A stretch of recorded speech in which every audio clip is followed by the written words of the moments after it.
Hari ini kami sedang buat packaging bersama sukarelawan yang ada di sini. Jadi kita akan buat packaging barang-barang keperluan asas untuk kita membantu masyarakat yang kurang berkemampuan di sini.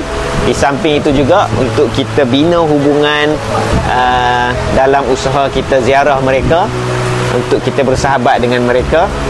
Dan ini bukan kali pertama untuk kita datang di sini, tapi ini adalah misi-misi yang berterusan, yang bila kita datang dan kita memberi mereka hadiah.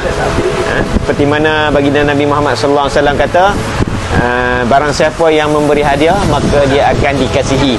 Jadi kita memberi hadiah ni adalah satu usaha dalam misi ziarah mahabbah untuk kita eratkan antara sukarelawan yang menyertai misi ziarah mahabbah ini dengan masyarakat di Pulau Banggi ini. Jadi terima kasih lagi sekali kepada penyumbang, seluruh rakyat Malaysia yang menyumbang kepada usaha dakwah ini, usaha kemanusiaan ini, untuk kita teruskan lagi untuk menyebarluaskan agama Islam melalui program kemanusiaan. Terima kasih banyak. Assalamualaikum warahmatullahi wabarakatuh.